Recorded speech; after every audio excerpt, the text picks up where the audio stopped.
Hi, everyone. This is Jericho Brown. He's a Pulitzer Prize winner. He's a poet. He's the director of the creative writing program at Emory. You live in Georgia, the Hmm. wonderful state of Georgia. And I'm really, really lucky to introduce him today and talk a little bit about the tradition. Um, the collection of poetry that really has helped me through some really difficult times. So welcome, Jericho. Thank you again for doing this. Do you want to start this one off with the poem Sure. instead of going the opposite direction? Yeah, sure. I'll read a poem. I'll read one of the duplexes. One of the features of my most recent book, The Tradition, is a form I invented called the duplex, and here's one of them. Duplex. I begin with love, hoping to end there. I don't want to leave a messy corpse. I don't want to leave a messy corpse full of medicines that turn in the sun. Some of my medicines turn in the sun. Some of us don't need hell to be good. Those who need most need hell to be good. What are the symptoms of your sickness?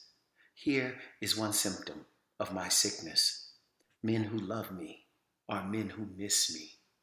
Men who leave me are men who miss me in the dream where I am an island.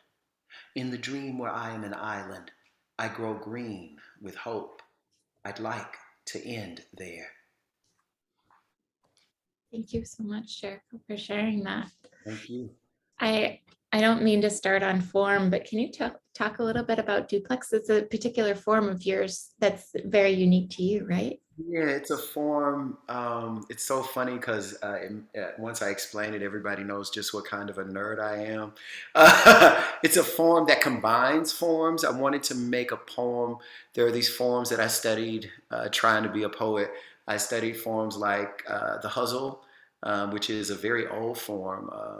It's like I think 600 BC Persian form. Um, Forms like the sonnet, which is a form more of us are familiar with. We still have to learn sonnets in school, I think.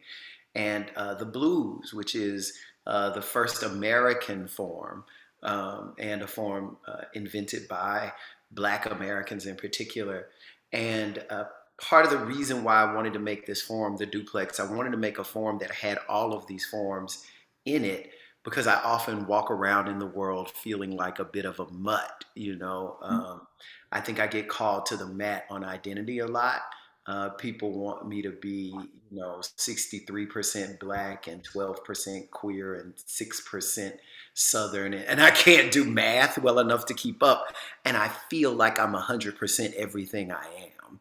So, one of the things that the duplex does is it is its own form, but it's all of those other forms all at the same time. It's kind of a mind fuck to think about it that Yeah, way. it's a One lot. being both unique and everything. Somehow they seem so exclusive of each other in my head. The one line from that really sticks out or sticks with me is and I don't have it in front of me, so I think you might have to repeat it, but growing green with hope is just Yeah. stunning. I didn't ask you this earlier, but can you talk a little bit about nostalgia and the sort of the role where you spend most of in what tense do you spend most of your time? Um, Hopefully present, although I'm not sure that's true. I'm sort of working on being more in the present tense. I understand that is the tense I would like to be in. And lately, I mean, maybe because it's January, we're all better in January. Mm. Lately, I've been pretty present tense though, you know, and I'm really proud of that. And I think I've been doing that since, actually, since November, I've been getting a lot better at being present tense. I think before November, because of the pandemic, I was living very future tense. And I only realized that when I had the second to realize it during the holidays. I needed the time to figure out what's going on. And part of what was going on is that I was putting my life off. I was putting my desires, my dreams, and my joy off for the idea of returning to them when things got back to normal instead of understanding that things are normal. instead of understanding that I've always overcome circumstances, and this is just yet another circumstance. And if I can do everything I have done, given the circumstances that I had in the past, then there's no reason why I should wait for this circumstance to disappear in order to do what I want to do. So I think I was living in the future tense, but now I think I've finally gotten present again. Was this just like a mental shift, or was it there also a shift in your surroundings or the way that you sort of functioned in the world in a physical nature? I don't know. I think there was a little bit of a shift in my surroundings because I did move. I Hmm, changed houses in September. rough. I think the process of trying to do that during the pandemic, I know people, everyone to a person is really handling this very differently, but I felt pretty isolated before I got vaccinated. And then I would go back and forth between moments of less isolation and more isolation. All the reports seem to be changing, like, oh, you can go out now. You can take your mask off. No, put your mask back on. Oh, stay in. You know what I mean? And I think something about the back and forth um, just wore me down. Do you Mhm. know what I mean? Until I had to decide. And I think the process of moving, in spite of the back and forth, and having to go through the trouble of literally going from one place to another, and not just sitting in my house um, away from everyone else, I do think changed a lot of the way I see. There was one interview that I was reading of yours where you talked about how when you would sit down on a plane and introduce yourself as a poet, it would ensure that no one would talk to you.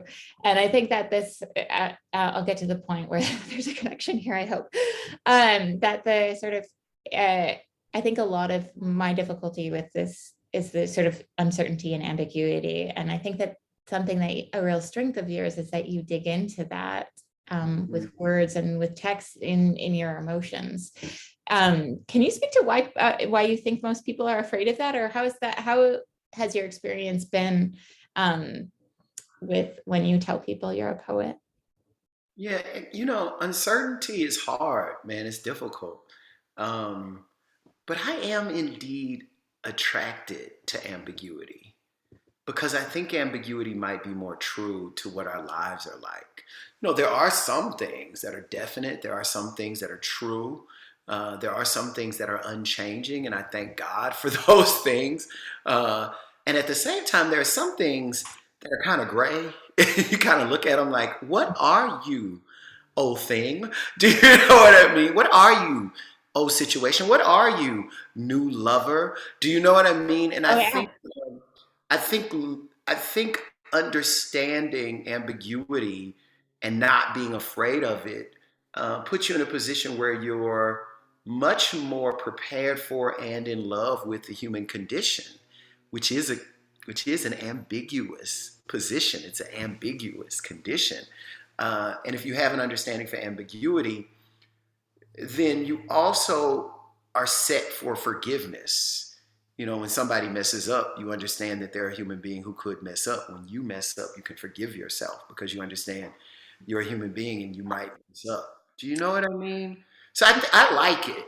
And I think it's what poems carry more than any other genre. Poems carry a kind of ambiguity that I think we run from because we're really trained for this. We want to know everything. People will ask you when you are six what you want to be when you grow up. You just got language. Yeah. You got to know what you want to be when you grow up. Do you know what I mean?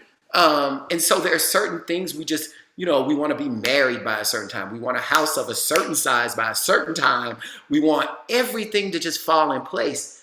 And the truth is, nothing ever falls in place exactly as we would like or exactly as we would plan.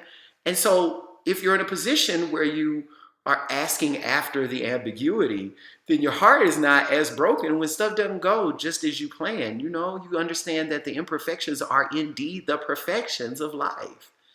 I love thinking about I've never thought about ambiguity as forgiving, Yeah, but yeah, it really is, and it's yeah, also accepting as yeah, well. yes, yes. And when you do say those sort of looking at life with all of the complexities, or as many as that our perception will allow us to, is for all intents and purposes a more accurate understanding. Or it also highlights our inability, our perceptual sort of, I guess there's no way to really know. So why do we keep trying? And we know that, but why do we keep trying to find these absolutes or these answers that are just simple? I mean, they feel good. For me, at least, when I have some sort of concrete answer. But I am interested in the real and defining that and what that is. And I do think it seems more likely that it is ambiguous and It seems that way, yeah. unfindable. So this is Bad at Keeping Secrets. Jericho, do you have a secret for us you can share? This is a great question, and I knew it was coming. I don't. I've slept on it, and I do not. I really don't think I have I mean, because I'm a poet, and a writer. I spend a lot of time telling all my business. Do you know what I mean? And I'm always. It's interesting you would ask it because I think I very consciously look for secrets so that I can hurry up and tell them in my poems. So, I've talked so much in so many poems that now I don't have any secrets. I feel like I should go get a vice or go do something a little bad today so that I can have a secret tomorrow. I mean, there is something, what is alluring about secrets? They make you feel closer to people, Yeah, and I think that the sharing of vulnerability in your poems does very sort of viscerally make people feel connected to you in a true sense, because I mean, there is a sort of forgiving of the self when you understand that part of what you're feeling is within the umbrella of the human experience. But I think for me, the thing, and thank you for sharing, I do think could be, I mean, all of your books are kind of books of exploration and books of secrets and books of making meaning of the human experience. But I think a lot of something that I felt was really brave of you was talking about sort of anger and rage, and yet still having love and tenderness. And I think there's a beauty in that ambiguity, going back to using that term. So thank you for that. And thank you for sharing all of your secrets so that we all could feel a little bit more comfortable in our skin. Thank you so much for having me here, Carissa. Thank you, Jericho. It was a huge pleasure. I'll talk to you later.